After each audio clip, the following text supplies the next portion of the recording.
Sie wollen Soldaten werden. Wer sind diese Frauen und Männer, die bereit sind, ihr Leben für uns zu lassen? Freiwillig. Wie wenn sie eine Mama ist, irgendwann mal Mama wird und ihr Kind beschützen will. Nichts anderes ist es. Sicher nach Hause kommen, nicht dumm sterben. Wir schauen hinein in die besondere Welt der Bundeswehr.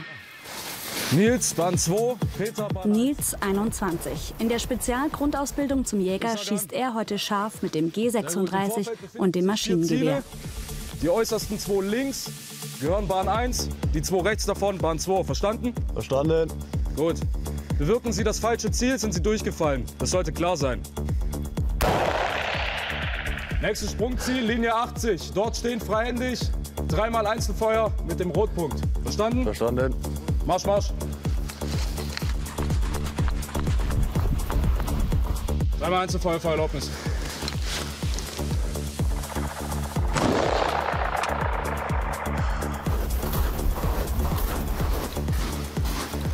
Kannst anfangen. Okay, also wir haben jetzt Zeit 3 Sekunden für den Doppelschuss. Danach 2 Sekunden für den Nachschuss in die Charlie-Zone. Aber erst auf den Pieps.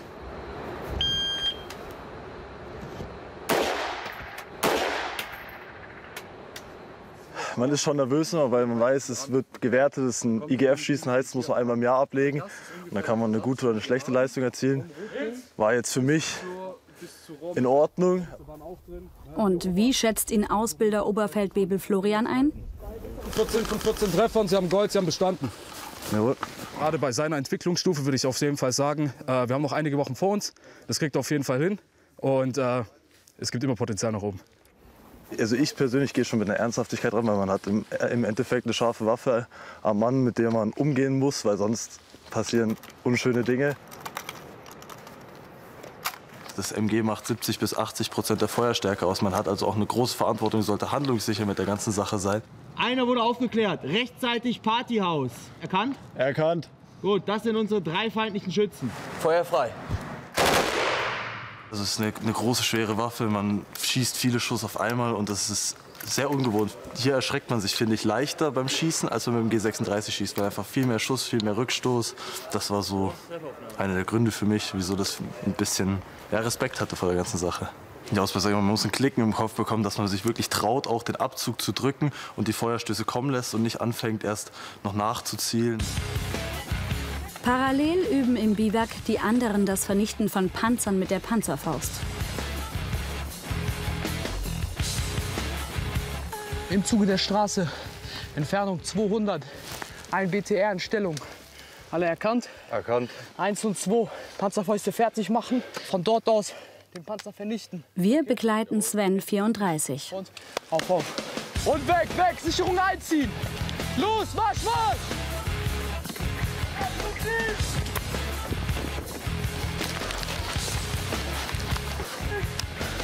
Zu tief! Achtung, Panzerfaust schießt!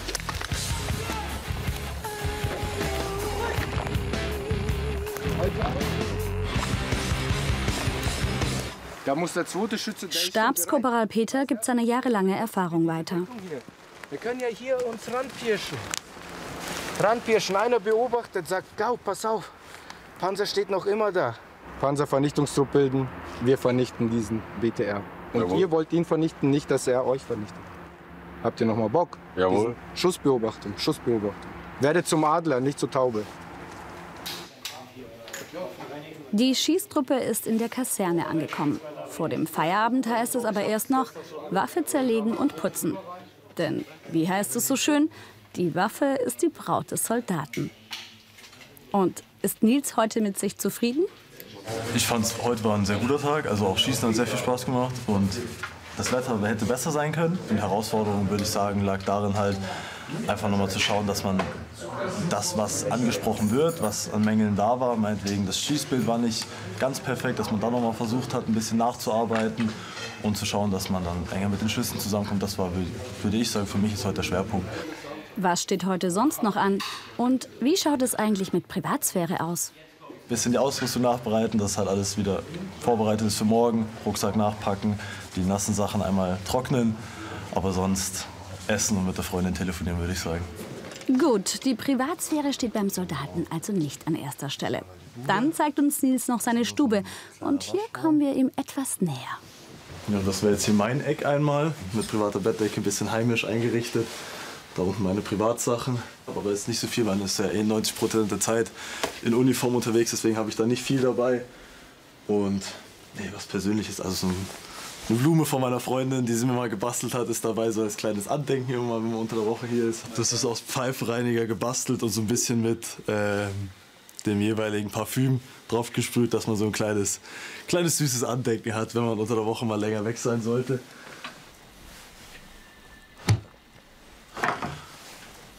Genau, also das ist natürlich nicht so wie in der AGA. Da hatte man natürlich einen festen Platz für alles, da wurde auf alles wirklich penibel geachtet. Das ist jetzt hier für mich persönlich eingerichtet, also trotzdem alles hat einen festen Platz. Hier die ganzen Uniformen, die verschiedenen, Tagesdienstanzug.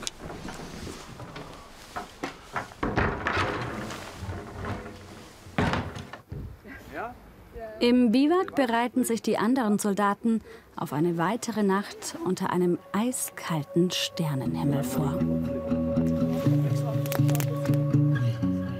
Ob diese ruhig verlaufen wird und wie viel Schlaf bekommen sie wohl in dieser Nacht?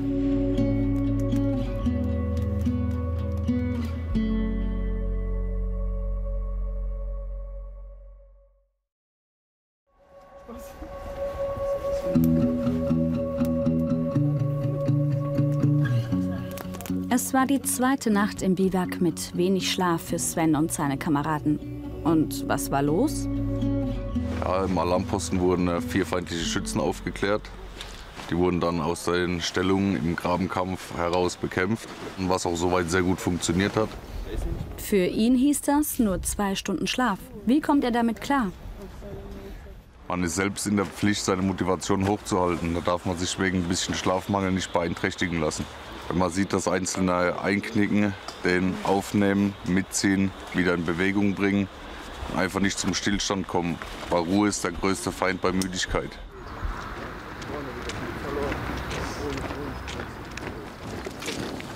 Bei Nils und seiner Schießtruppe steht heute die nächste scharfe Waffe auf dem Programm. Alles aus der Kontaktstellung. Also Sie haben genug Zeit. Nehmen Sie sich da auch Zeit. Also, dann passt doch alles. Dann gehen wir.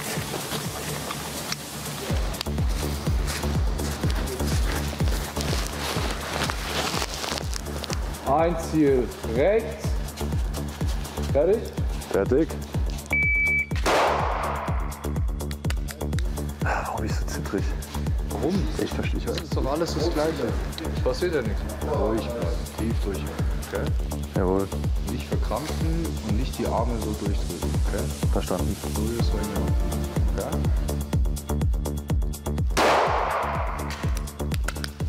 Ist es nicht sein Tag oder die P8 nicht seine Waffe? Ausbilder Stabsunteroffizier Mario hat hilfreiche Tipps. Siehst und man merkt, du bist nervös, okay? Ja. Also die sind hier relativ, also hier ist einer links raus und hier sind sie auch wieder ein bisschen linkslastiger. Gib mir mal kurz die P8. Pass auf, wenn du den Waffengriff hier hast, so wie wir es draußen gemacht haben, okay? Ja. Diese Hand hier, die macht nichts anderes, wie einfach hier unten zu umfassen. Und dann hast du hier vorne den Daumen zur Stabilisierung. Und dann gehst du ins Ziel. Okay? Genau so machst du das. Ich fange ein leichtes Zittern an. Man hat nicht die Schulterstütze in der Schulter, wo man dadurch noch Druck aufbaut, sondern man hat es wirklich nur vorne. Und bei einem kleinen Zittern verreißt es dann direkt den Schuss. Und das ist so für mich das Problem, dass ich immer relativ nervös bin, hohen Herzschlag. Und da passiert halt dann genau dieser Ausreißer.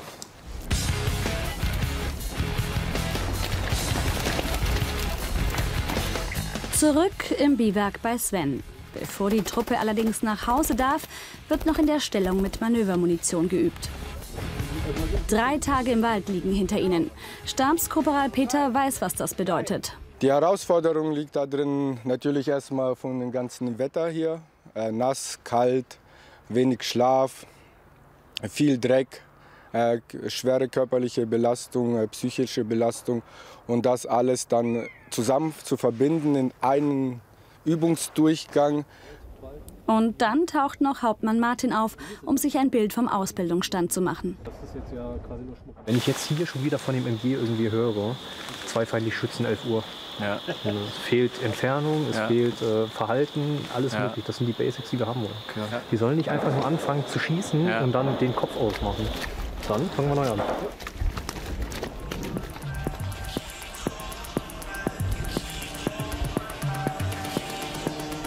So, feindliche Schützen, 11 Uhr, 100 Meter in südlicher Richtung. Hier da vorne rechts. Ihr könnt hier nicht so rumbrüllen, wenn da vorne jetzt erstmal der Feind ist. Der ist ziemlich nah dran, richtig? So, der wird das hören, wenn ihr anfangt mit Quatschen.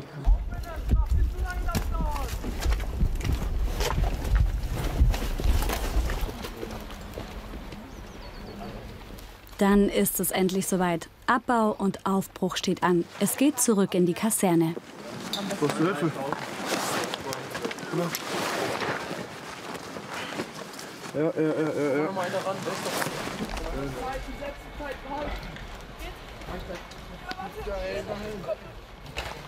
Was denn jetzt am Brusio? Okay. Hört auf, voll zu checken.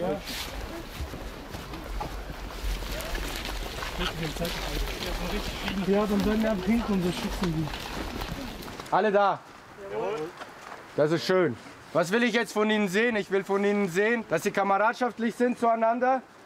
Zweitens will ich von Ihnen den Willen sehen, diese 2 Kameraden, die ich jetzt dann später auserkore, nach Hause bringen zu ihrer Familie. Weil dieser Kamerad, den Sie nach Hause bringen, könnten genau Sie auch sein. Okay? Alle fertig? Jawohl. Niemand hat gesagt, dass es leicht wird.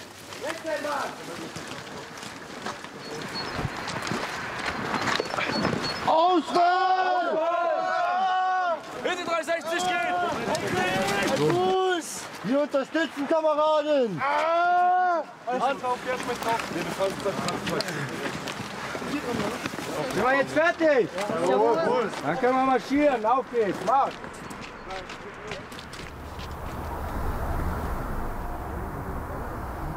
Der Wille zählt.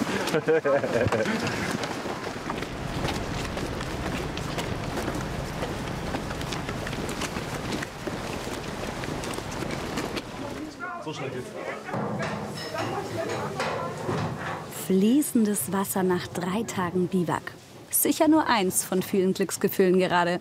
Ja, das sind Heimatsgefühle. Ein bisschen ermüdet über die 3 Tage. Aber das fängt sich ganz schnell wieder. Eine frische Dusche, was Gutes essen, dann ist man wieder voll hergestellt. Was bleibt ihnen auch anderes übrig? Der nächste harte Tag wird kommen.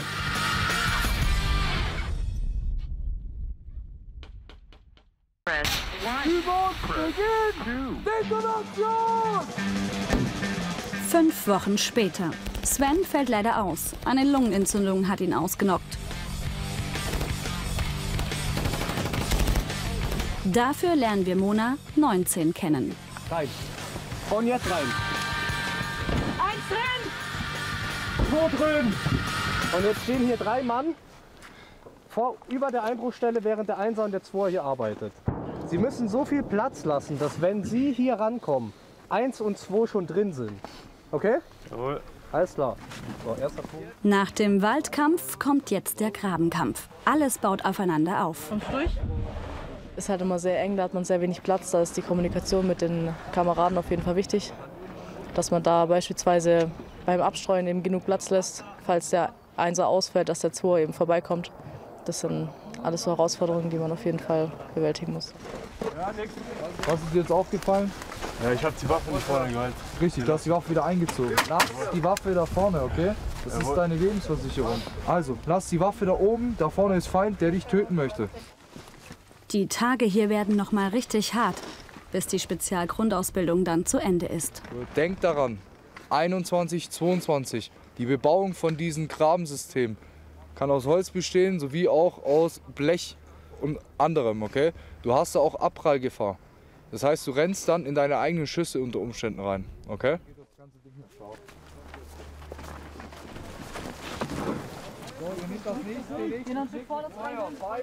Im Grabensystem nicht in einen Tunnelblick verfallen und auch sonst alles abrufen, was sie in den letzten 2,5 Monaten gelernt haben, gar nicht einfach. Einfach nur, dass ihr euch selber mal so ein bisschen reflektiert.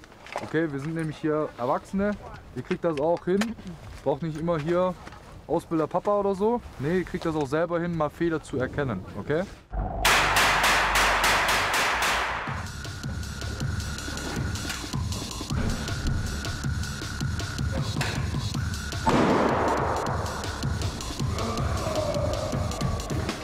Der Orts- und Häuserkampf ist die nächste Übung. Die Situationen werden so real wie möglich dargestellt. Also, der Durchgang war nix. Ja, warum? Das Nehmen des Raumes hier, ja, kann ich so machen. Es gibt ein Für und Wider, dass ich entweder direkt in den toten Raum abstreue, der sich links befindet, oder in die Tiefe des Raumes. Ja. Wir verschieben uns einmal hier um den Holz.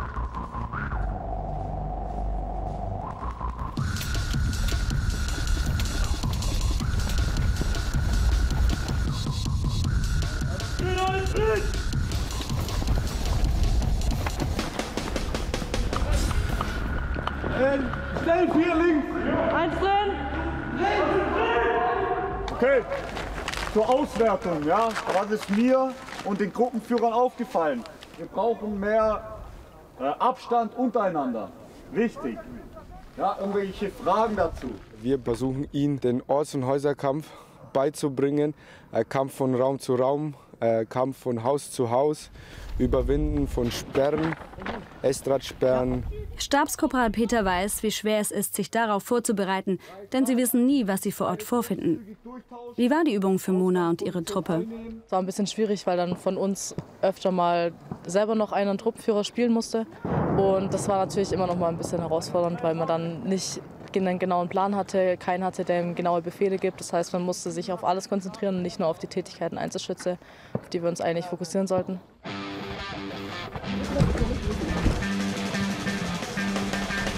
Schauen, ob du so wirken kannst, sonst machst du deine Sandzeichen nochmal anderen. Auf der Schießbahn im Gelände nebenan. Hier müssen die Soldaten beim scharfen Schießen alle Ausbildungsinhalte parat haben.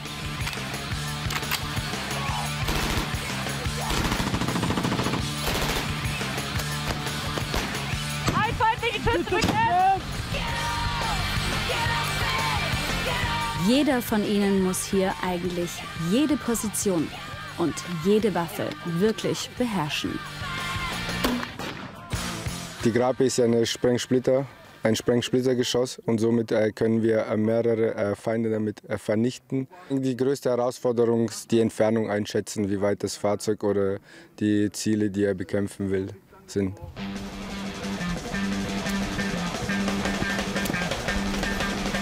Auch die Panzerfaust-Skills werden nochmal geprüft. Die allerdings nur mit Manövermunition. Die Gruppe, die in der Verteidigung ist, wird im Vorfeld Panzerfeind aufklären.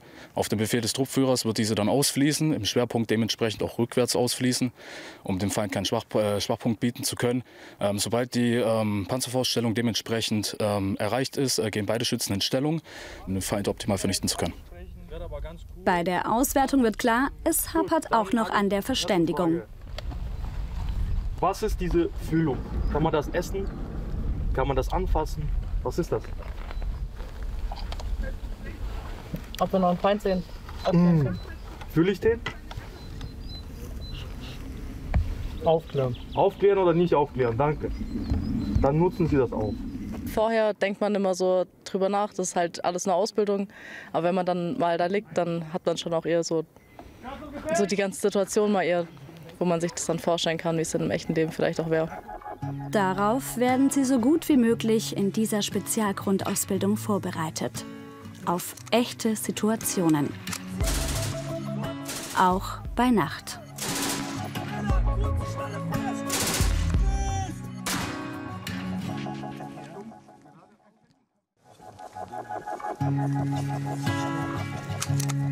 Die 3 Schützen habt ihr mit? Stellung 3.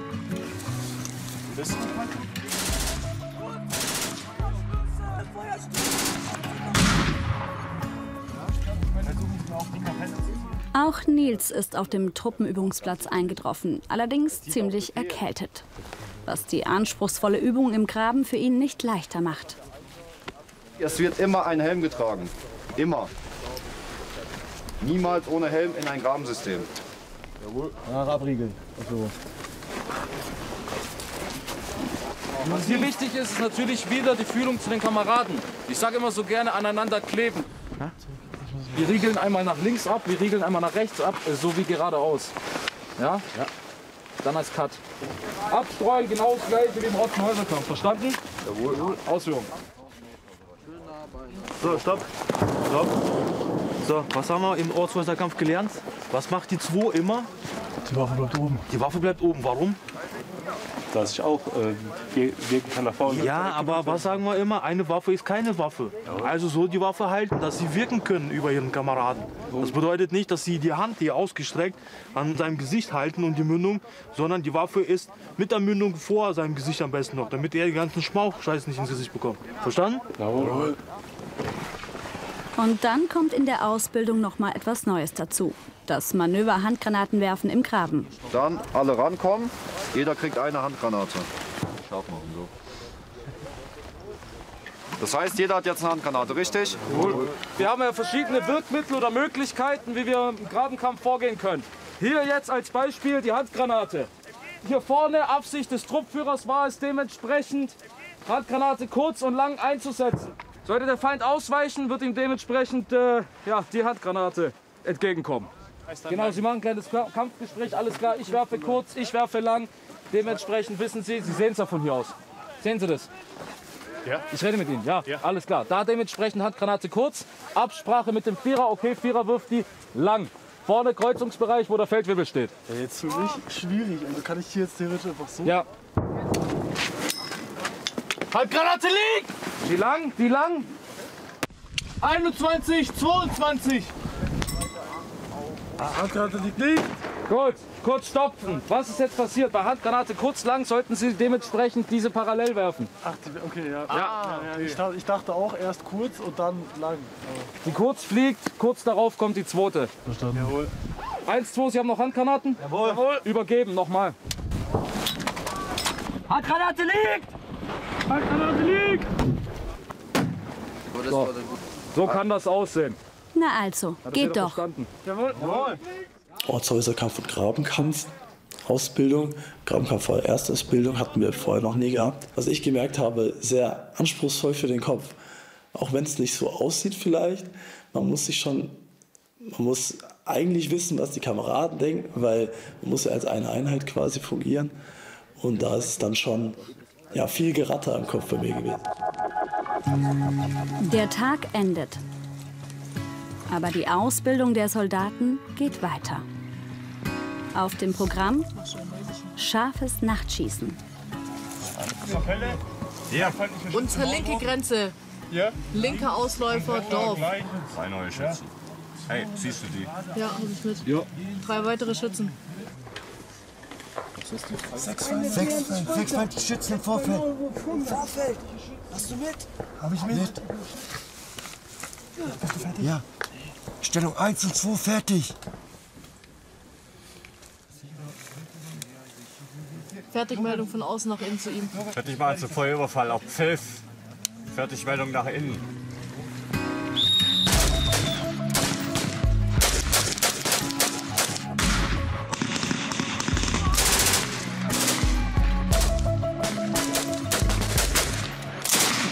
Rechts in Kapelle!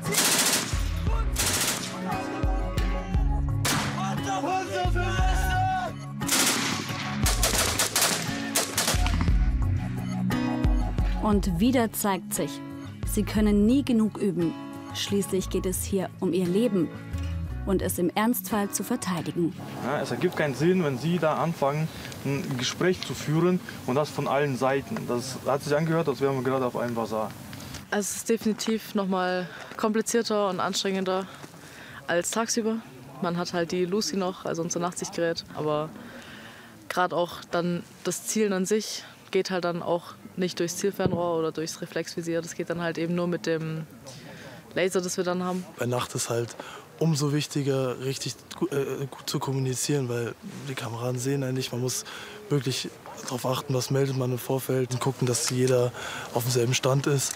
Und auch die Tätigkeiten müssen natürlich passen. Also man sollte wissen, wo sind meine Magazine, dass es auch schnell geht, wenn man dann mal nachladen muss.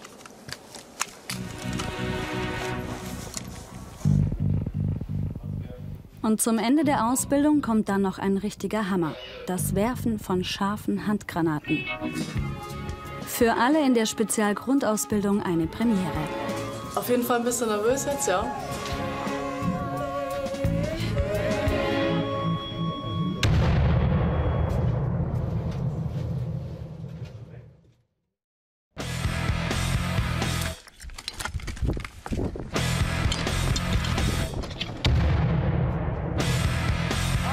Wichtiger Punkt, wir rennen nicht nach da oben, ja? Wir gehen ganz normal.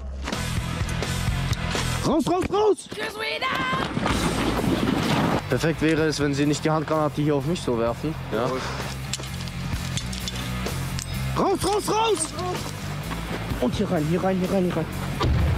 Bleiben Sie hier nicht stehen. Ich will auch in Deckung gehen. Ich will auch noch leben, ne? Man kann jetzt schon merken, die sind ein wenig aufgeregt. Kein Wunder, denn heute wird richtig scharf geschossen. Hauptmann Martin erklärt, was es bedeutet, mit einer scharfen Handgranate umzugehen. Sicherheit steht hier gerade ganz oben. Die erste scharfe Gefechtshandgranate ist für jeden Soldaten was Besonderes. Dementsprechend müssen wir das auch beherrschen und auch davor die Angst verlieren. Denn die größte Gefahr geht in dem Szenario tatsächlich von dem Soldaten selber aus. Und daher wird auch heute die ganze Prozedur erst einmal mit Manöverhandgranaten geübt. Mehrfach. Nils startet. Herr Feldwebel, ich melde mich zum Handgranatenwerfen, Rechtswerfer. Sehr gut, kommen Sie vor. Gut, dann mit einem schönen weiten Bogenwurf nach vorne werfen, okay? Jawohl. Und Handgranate werfen. Und runter, runter, runter, runter. Und jetzt Mona. Und Handgranate werfen. Scheiße. Raus, raus, raus! Passt.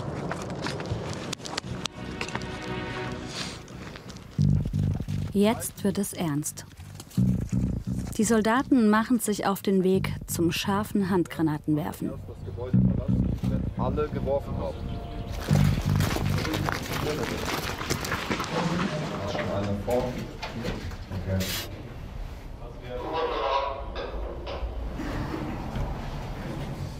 Nils ist auch dabei. Um auch wirklich sicher im Umgang mit einer scharfen Handgranate zu sein, hat er noch mal eine Übungsrunde mehr mitgemacht. So, seid ihr auch mal dran.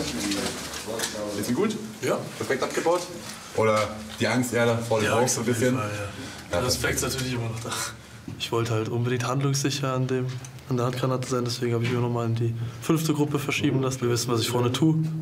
Und so hat sich jetzt dann auch die Angst. Ein bisschen nervös ist man immer, aber das wird jetzt. Also man hat das ja vorher noch nie gefühlt. Ich bin gespannt, wie sich das dann anfühlt, wie dann am Ende das Gefühl vorne ist. Und ja, grundsätzlich, wie es dann ist mit der scharfen Handgranate mal.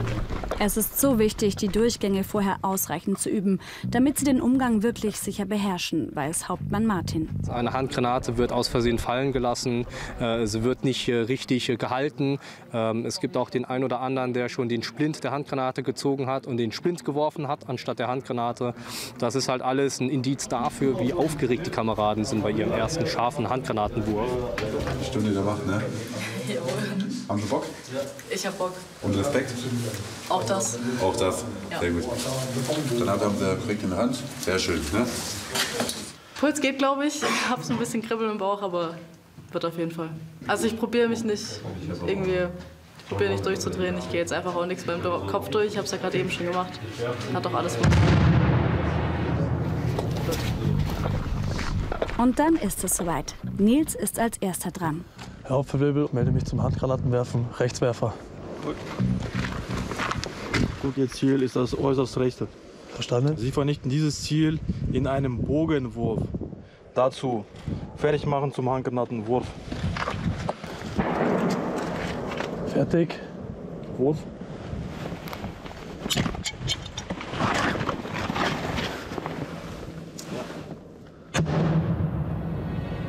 Nils scheint erleichtert. Mona ist als nächstes dran. Jawohl. Gut, für Sie, Ihr Ziel ist das Ziel äußerst links erkannt? Erkannt. Zielentfernung 15 Meter. Sie vernichten dieses Ziel im Bogenwurf. Verstanden? Jawohl. Gut. Fertig mal zum Handgranatenwurf. Fertig. Wurf.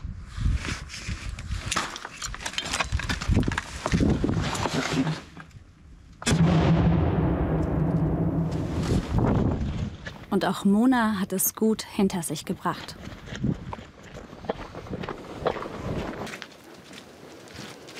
Ja, habe ich verstanden.